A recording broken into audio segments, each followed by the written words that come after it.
Thalathatul Usul karya Syekh Muhammad bin Abdul Wahhab rahimahullah. Jadi kita sudah masuk di pokok yang ketiga, yaitu ma'rifatu nabiyikum Muhammadin sallallahu alaihi wasallam. Itu mengenal nabi kita Muhammad sallallahu alaihi wa ala alihi wasallam. Baik.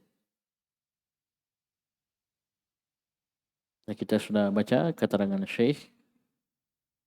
Baik. Jadi yang pertama yang beliau sebutkan adalah nasab.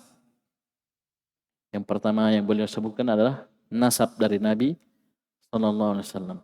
Wa huwa Muhammadu ibnu Abdillahi ibni Abdul Muttalibi ibni Hashimin. Namanya Nabi, ya lengkapnya dengan bapaknya ke atas, yaitu Muhammad bin Abdullah. Jadi namanya bapaknya Nabi Abdullah. Muhammad bin Abdullah bin Abdul Muttalib ibni Hashim. Antum kalau belajar sirah nanti disebutkan ini cerita-ceritanya semua. Abdul Muttalib, kenapa dikasih nama Abdul Muttalib ya? Ya itu Masya Allah. Ya, pelajaran yang sangat menarik. Ya, sirah nabawiyah. Itu akan dijelaskan nanti ke atas ya. Baik. Wa Hashimun bin Quraisyin, dan Hashim ini buyutnya Nabi sallallahu alaihi wasallam ini merupakan orang Quraisy, orang Quraisy. Dan kata beliau, wa Quraisyun minal Arab, dan orang Quraisy itu masuk dalam keturunan Arab. Wal Arabu min dzurriyyati Ismail ibn Ibrahim.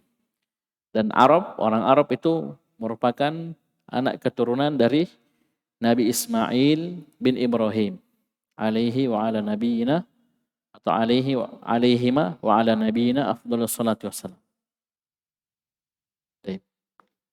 Bisa dipahami? Disebutkan dalam sejarah bahwasanya jalurnya adalah jalur Adnan. Ya, anak Nabi Ismail ke bawah itu dari jalur Adnan. Baik. Inilah yang disebut orang Arab.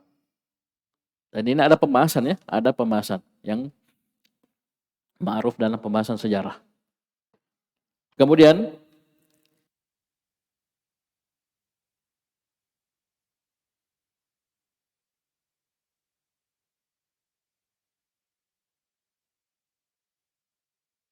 ini yang pertama yang beliau sebutkan ya, itu nasab. Nasab dari Nabi Sallallahu Alaihi Wasallam. Kemudian beliau sebutkan dari umur, walahu minal umri salasun wa sittuna sanatan. Umurnya Nabi Sallallahu Alaihi Wasallam 63 tahun. Baik. Di layar coba saya lihat. Umurnya Nabi berapa? 63 tahun.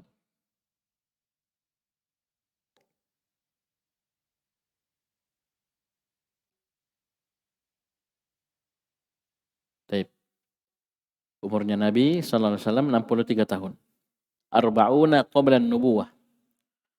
40 tahun sebelum kenabian. Apa maksudnya ini? Nabi diangkat menjadi nabi di umur 40 tahun.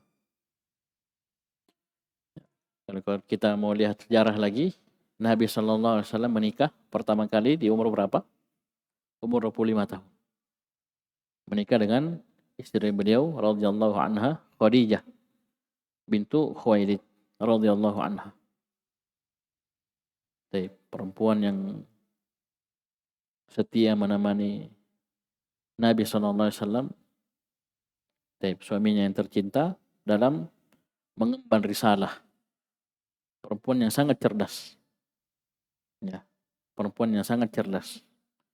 Dan ini ada kisahnya ya, ada kisah awal turunnya wahyu. Antum bisa lihat di awal Sahih Bukhari. Di awal kitab Sahih Al-Bukhari. Ini banyak kisah-kisah tentang awal turunnya wahyu. Karena Nabi SAW ketika awal pertama kali turun wahyu ketemu malaikat Jibril itu gemetar, lari pulang. Ya. Nah sebelum turun wahyu itu beliau diberi ilham oleh Allah Subhanahu wa taala untuk melakukan tahannus. Ya, bersendiri beribadah kepada Allah di gua. Gua apa namanya? Gua Hira. Gua Hira. Ini gua di waktu kita umrah, kita dikasih lihat. Jadi ini gua memang jauh dari Mekah, jauh dari Ka'bah. Lumayan ya, kalau jalan kaki lumayan. Ya, lumayan tinggi. Gua ini mulutnya kita tidak diantar naik ya, waktu-waktu tidak diantar naik karena jauh naik, karena harus parkir mobil lagi. Kita dikasih lihat dari jauh. Jadi itu, jadi bukit atau gunung batu, ada gua di atas. Itu guanya itu menghadap ke Ka'bah. Jadi mulut guanya itu menghadap ke Ka'bah. Jadi walaupun Nabi SAW pergi tahannus di sana, itu tetap beliau bisa melihat ke Ka'bah. Coba lihat. Disinilah tempat awal turunnya wahyu. Iqra bismi rabbikal ladzi khalaq. Dan ini cuman tempat, ya, tidak ada sedikit pun ritual ya yang dianjurkan di situ. Ini celakanya ini kita jamaah-jamaah umroh sebaran dibikin. Diambil batunya apa semua dia tabarruk ya. Nah, tidak ada, batunya sama aja dengan batu itu kerikil di bawah itu banyak. Paham ini? Cuman itu adalah tempat ya, yang menjadi saksi bahwasanya di situ Nabi SAW pertama kali diturunkan wahyu kepadanya. Ketika diturunkan wahyu pertama kali turun, ya Nabi turun dari Gua Hira ke rumahnya Khadijah radhiyallahu anha. Di situ Khadijah simpel saja sikapnya, tenang. Coba lihat, ini istri yang salihah yang sangat cerdas. Ya, dia mengatakan, ya Allah Subhanahu wa taala tidak akan menghinakan dirimu, tidak akan mencelakakan dirimu. Kamu itu orang baik, ya, orang sering bantu orang susah, ya, baik sama intinya disebutkan. Tidak mungkin kamu dikasihkan apa-apa, maksudnya dalam bahaya. Beliau takut sekali, takut. Bisa dipahami? Kita istri sekarang luar biasa. Dia sudah khawatir, dia lebih khawatir lagi. Karena kita walaupun ada apa-apa, kita ya santai-santai saja. Padahal ada sesuatu yang kita tidak beritahukan. Itu karena kekuatan ilmu, kekuatan iman. Ketemu dengan pamannya atau anak sepupunya, anak pamannya, sepupu satu kalinya. Saya lupa namanya itu. Siapa namanya? Waraqah bin Naufal. Ini dia punya ilmu. Ini dia punya ilmu tentang kitab Taurat. Ini cerita. Khadijah cerita ke sepupunya ini. Sepupu satu kalinya. Ini suami saya, Nabi Muhammad SAW, mengalami peristiwa seperti ini. Langsung Nabi bilang apa? Hada namus. Ini namus. Itu malaikat Jibril alaihissalam yang turun kepada Nabi Musa. Coba lihat ilmu ya. Coba lihat. Ilmu. Ilmu dari Allah Subhanahu wa taala. Wahyu kan? Sebutkan. Pernah janjian bilang ini ya akan datang malaikat Jibril. Dia tahu ciri-cirinya selesai. Itu namus. Malaikat Jibril yang turun kepada Nabi Musa alaihissalam. Sama. Malaikatnya. Coba lihat. Dan dia itu waktu bersumpah seandainya saya dapat Nabi Muhammad berjuang yang mendakwakan dakwahnya itu saya akan bela. Tapi tidak dapat. Ya, tidak dapat. Ya, meninggal duluan. Coba lihat. Jadi banyak membaca sejarah ya. Kita baca sirah Nabawi itu luar biasa. Betul-betul menambah keimanan, menambah kekokohan kita dalam agama. Dan itu menggambarkan potret bagaimana para ya generasi pertama umat ini. Murid-muridnya Nabi SAW, para sahabat radhiyallahu anhu, Nabi sendiri beserta keluarganya, bagaimana proses turunnya wahyu, ya, bagaimana sikap-sikap orang-orang musyrikin ketika beliau memperkenalkan diri bahwasanya saya adalah utusan Allah, Nabi Allah, Rasul Allah. Ya, penentangan mereka itu luar biasa. Karena kalau kita membandingkan perjuangan Nabi SAW itu sampai dilempari batu, ketika beliau sujud rukuk dikasih kotoran, ya itu kita tidak ada apa-apanya. Ya, kita tidak ada apa-apanya dalam perjuangan ini. Ya, kita duduk belajar ber-AC, ya, bersih ini, ada keramik. Dahulu para sahabat belajar di mana? Ya, ya di mana yang dimudahkan? Ya, dalam kondisi terik, antum pergi mencoba ke Mekah sana. Ya, bagaimana cuaca di sana? Ya, musim panas, asli panas. Ya, apalagi Ramadan 45 pernah itu, 45 derajat Celcius. Ya, kita saja ini sudah keringat ya di Indonesia. Nah, dinginnya Masya Allah. Ya, itu sampai 1 digit. Ya, udah sampai 10 derajat mainnya situ. Ya, bahkan ini lebih dingin lagi. Jadi beliau 40 tahun, ya, itu di umur 40 tahun diangkat menjadi Nabi dan Rasul. Wa thalathun wa ishruna, 23 tahun beliau menjadi Nabi dan Rasul. Jadi beliau kasih rincian. Kasih dulu global, umur Nabi 63 tahun, baru beliau rinci, 40 tahun sebelum menjadi Nabi dan Rasul. Jadi diangkat menjadi Nabi dan Rasul di umur 40 tahun. 23 tahun setelahnya, itu beliau lalui sebagai Nabi dan Rasul. Paham ini? Paham ya? Itu dihafal. 23 tahun ini nanti dirinci, nanti saya sebutkan memang ya, dirinci nanti 13 tahun di Mekah, hafal ya? 13 tahun di Mekah, 10 tahun di Madinah. Saya ulangi, 23 tahun itu dibagi, ada Mekah dan ada Madinah. Jadi Nabi selama 13 tahun itu berada di Mekah. Nanti setelah itu baru diperintahkan hijrah ke Madinah.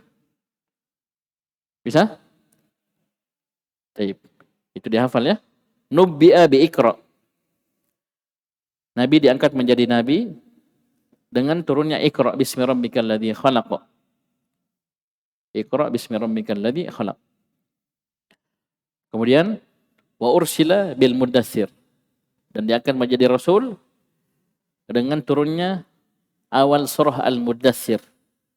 Ya ayyuhal muddatsir. Bisa? Jadi ilmu kedua itu tentang umurnya Nabi SAW. Kemudian yang ketiga ini. Ya. Dengan apa beliau diangkat menjadi Nabi dan Rasul. Dengan apa beliau diangkat menjadi Nabi dan Rasul. Kemudian beliau sebutkan wabaladuhu Makkah. Kampungnya Nabi SAW, negerinya itu Mekah. Beliau lahir di Mekah. Tahun keberapa? Tahun datangnya pasukan bergajah untuk menghancurkan Ka'bah. Di tahun itulah Nabi lahir. Ya, dulu dihafal SD ya, naik ujian biasa. Di soal ujian agama itu naik. Baik. Tapi bersamaan dengan itu, perhatikan, 23 tahun Nabi menjadi Nabi dan Rasul. Ya, 13 tahun di Mekah, 10 tahun di Madinah, tidak pernah merayakan ulang tahunnya sendiri. Saya ulangi, Nabi SAW, ini kita cerita sejarah ya. Kita cerita sejarah. Nabi 23 tahun menjadi Nabi dan Rasul, 13 tahun di Mekah, 10 tahun di Madinah. Tidak pernah mana sekali, biar satu kali saja, tidak pernah merayakan ulang tahunnya.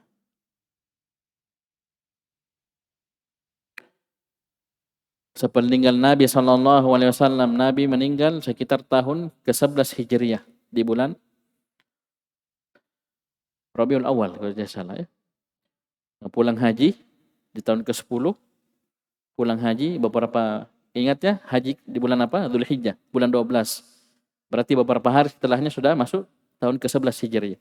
Itu sekitar 3 bulan kalau tidak salah. Jadi Muharram, Safar, Rabiul Awal. Ini Nabi meninggal, wafat. Rabiul Awal. Paham ini? Ini tidak pernah. Ya, para sahabat radhiyallahu anhum setelah beliau, dari istri-istrinya Nabi, Aisyah dan yang lainnya, Abu Bakar, Umar, Utsman, Ali 30 tahun memerintah. Ya, tidak pernah merayakan ulang tahunnya Nabi SAW. Bisa dipahami? Baik. Dari sinilah jelas bahwasanya syariat merayakan perayaan seperti itu adalah perayaan yang tidak pernah dicontohkan oleh Nabi sallallahu alaihi wasallam. Perayaan yang tidak pernah dicontohkan oleh Nabi sallallahu alaihi wasallam. Karena seandainya pernah dirayakan walaupun sekali, pasti dinukil sampai ke kita, pasti. Nama saya dirayakan, berarti banyak dilihat orang kan? Ya Sohail. Apa namanya perayaan? Perayaan orang lihat semua. Masa biar satu orang sahabat tidak ada yang lihat?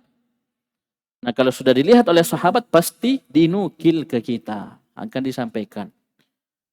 Bahwasanya Nabi pernah begini, pernah begini, pernah begini. Nah, pasti akan disampaikan. Nah ini tidak ada biar satu. Ya. Nanti di abad ke-7 sekitar itu kurang lebih ratusan tahun setelah itu, setelah Nabi wafat, baru ada orang yang mengadakan acara-acara seperti itu. Jadi itu ibadah. Ketika kita meninggalkan perkara-perkara yang tidak pernah dituntunkan oleh Nabi SAW, itu adalah ibadah. Ibadah yang sangat besar. Tapi bentuknya apa? Tarkiyah. Ibadah yang bentuknya apa? Meninggalkan. Jadi kita dapat pahala. Kenapa? Kita meninggalkan sesuatu yang tidak pernah disyariatkan oleh Nabi SAW. Tidak pernah tercatat dalam sejarah. Karena kita posisi apa ini? Pembahasan ma'rifatun Nabi. Ya. Mengenal Nabi SAW. Tidak pernah ada seperti itu. Bisa dipahami? Baik. Jadi negeri kelahiran beliau, kampung beliau adalah Makkah. Wahajara ilal Madinah. Dan Nabi SAW berhijrah ke kota Madinah. Baik. Kemudian apa?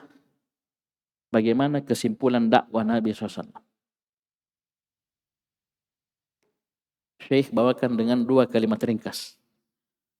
Yang pertama, ba'atsallahu bin nidharati 'anil syirik. Allah utus Nabi untuk memberikan peringatan kepada umat manusia dari kesyirikan. Ini satu. Wa yad'u ila tauhid. Dan Nabi SAW Allah utus untuk berdakwah, mengajak umat manusia seluruhnya untuk mentauhidkan Allah. Ini dakwahnya Nabi SAW. Dan ini sama dengan apa? Misi dakwah para Nabi dan Rasul sebelumnya. Walaqad ba'atsna fi kulli ummatin rasulan an i'budullaha wajtanibut taghut. Jadi aneh kalau ada umat Muhammad yang mengaku umat Muhammad, kemudian dia tidak paham perkara ini. Ini coba pentingnya kitab ini, salah satu usul. Ketika kita tanya siapa nabimu, siapa yang nabi yang diutus kepada kamu? Nabi Muhammad SAW. Ketika kita dakwai dia tentang tauhid, kita larang dia dari kesyirikan, kemudian dia merasa aneh, maka ini orang belum paham tentang nabinya, belum mengenal nabinya sallallahu alaihi wasallam. Coba bayangkan 23 tahun beliau menjadi nabi dan rasul. Coba lihat. Ya, nanti urutan peristiwanya apa? 10 tahun pertama setelah diangkat menjadi nabi dan rasul, tidak ada kerjaan kecuali apa? Berdakwah kepada tauhid dan melarang dari kesyirikan. 10 tahun. Siang dan malam tanpa henti. Yang awalnya sembunyi-sembunyi kemudian disuruh terang-terangan. Kum fa'anzir. Ya, dari rumah ke rumah, door to door terus masuk Islam 1 2. Paham ini? 10 tahun pertama tidak ada kewajiban kecuali ini, dakwah kepada tauhid, melarang manusia dari kesyirikan. 10 tahun pertama di Mekah. Coba lihat. Bisa dipahami? Dan tidak ada jihad. Adapun di surah Al-Furqan disebutkan wajahidum bihi jihadan kabira. Jihadilah mereka dengan jihad yang besar. Ya, ini kata para ulama bukan jihad dengan pedang, dengan senjata, tapi jihad dengan hujjah, dengan ilmu. Itu jihad. Antum ini berjihad. Jangan kira antum belajar agama, duduk di pondok belajar, itu antum berjihad. Membela agama Allah bukan dengan pedang, bukan dengan bom, tapi dengan ilmu. Dan ini kadang lebih pedis, ya, lebih menusuk dibanding senjata. Ini jihad dengan apa? Dengan ilmu. Ini yang ditakuti oleh musuh-musuh Islam dari kalangan ahlul bid'ah, orang-orang munafikin, orang-orang kafir, ya, orang-orang mulhidin. Ini yang ditakuti, ilmu agama, ilmu Al-Quran dan Sunnah yang sesuai dengan pemahaman salaful ummah. Ini yang paling mereka takut. dibanding apa? Senjata. Kan senjata mereka lebih canggih. Iya. Oh, lempar-lempar batu. Nah, tembak kok selesai. Di mana akal? Paham ini? Dan itu tidak mungkin disyariatkan jihad dalam kondisi seperti itu. Oleh karena itu di periode Makkah, di fase Makkah, 13 tahun tidak ada perintah jihad dengan senjata. Padahal Umar sudah masuk Islam ketika itu. Umar bin Khattab radhiyallahu anhu. Itu jangan kira itu orang sembarangan Umar bin Khattab. Bersama itu tidak ada perintah jihad, tidak ada. Jihadnya ada Umar masuk itu udah perang, nah mau mati konyol. Ya, mau diborongi selesai. Itu hikmah syariat. Nah, nanti di periode Madinah sudah ada wilayah kekuasaan kaum muslimin kota Madinah. Ada pemimpinnya Nabi SAW, ada kekuatan. Ya, ini baru syariatkan jihad. Paham ini? Baik. Jadi kalau ada orang tidak ada yang kemampuannya cuman ya lempar-lempar batu, ya lempar-lempar apa itu? Ya pakai balon, ya. Kemudian dia mau tidak ada jihad dalam kondisi seperti itu. Baik. Jadi insyaallah nanti kita lanjutkan. Ini kita sudah baca, cuman kita ulang sedikit sebagai apa pengenalan kepada Nabi SAW. Dan sekali lagi saya nasihatkan untuk membaca apa yang disebutkan oleh Syekh Shalih Fauzan di syarah. Ya, karena Syekh Shalih Fauzan berpanjang lebar menjelaskan tentang perkara ini. Ya, Syekh Shalih Fauzan hafizahullah itu panjang lebar menjelaskan tentang ya apa yang beliau sebutkan di matan, apa yang disebutkan oleh Syekh Muhammad bin Abdul Wahab di matan. Jadi saya nasihatkan kalau antum ada waktu kosong antum baca sendiri. Baik, sekian. Subhanakallahumma hamdika asyhadu an la ilaha illa anta astaghfiruka wa atubu ilaik.